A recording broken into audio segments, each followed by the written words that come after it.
Have you ever heard a song that just gets an emotion so right, so raw, that it feels more like poetry? Well, that's exactly what we're diving into today. We are going to break down the lyrics of Death by the band NecroVeil and really get into how it creates this incredibly powerful and honestly haunting look at grief. And really, that's the big question at the heart of this whole thing. Grief can be so isolating, it's this deeply personal thing. But art, and a song like this one, it kind of builds a bridge. It gives words and sound to a feeling that so often feels completely unspeakable. So this is where it all kicks off. This opening line just immediately throws out the whole idea that death is some silent, final thing. Instead, right from the jump, it frames death as this constant, vocal presence. The song isn't about absence. It's about being haunted. And that leads us right into our first major theme. See, the song doesn't just talk about grief. It actually turns grief into a character, a living, breathing, or maybe unliving thing that's right there in the room with our narrator. So how do they do that? Well, the main tool they're using is something called personification. It sounds like a fancy literary term, but the idea is actually super simple. It's when you give human actions to something that isn't human. In this case, to an idea like grief or silence or even death itself. And you can see it in action perfectly with these lines. Whispers don't just happen here, they crawl. That's an action, it's alive. And silence isn't just a lack of sound, it's a ghost you can actually kiss. With just a few words, grief stops being a passive feeling and becomes this active, physical force. Okay, so the song has made grief into this real, tangible presence. The next question is, what's it actually like to live with that presence every day? Well, the lyrics paint a picture of a life that is just completely consumed by it. Man, this metaphor of a dance is just so powerful. I mean, a dance needs a partner, right? It's this intimate back and forth. But dancing with a shadow, that's a dance you can never lead. It's a partner you can never ever escape.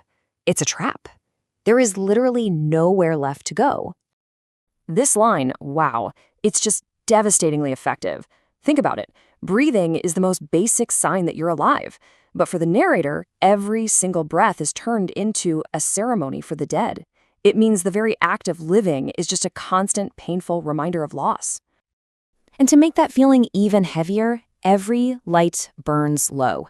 It's such a perfect image for a world that's been totally drained of hope, of joy, of any kind of color. Every little spark of warmth or brightness is just dimmed by this huge shadow of grief. And you'll notice this isn't a sharp, sudden pain they're describing. The lyrics say sinking, drowning. This tells us that grief is a slow, suffocating process, something that just stretches out and fills the emptiness of years. Now, you'd think that in the middle of all this sadness, holding on to memories would be a comfort, right? But the song explores something way more painful, the struggle to even keep the memory of the person you lost from disappearing. This song gives us these two incredible metaphors to show that struggle. I mean, writing a name in ashes, it's pointless, right? The memory is so fragile, it's already blowing away. And then, trying to see a face in a cracked mirror. The image is there, sure, but it's broken. It's distorted. You can never really put it back together. So all of this, the ghost in the room, the suffocating sadness, the memories turning to dust, it's all building to something. A climax, a moment of surrender, but it's not the kind of surrender you might be expecting. Let's just walk through this moment step by step. First, you get the call. Death itself is speaking.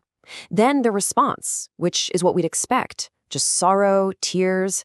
But then you get the revelation, this shocking twist that completely changes how we see everything that's come before. This right here is the gut punch of the entire song.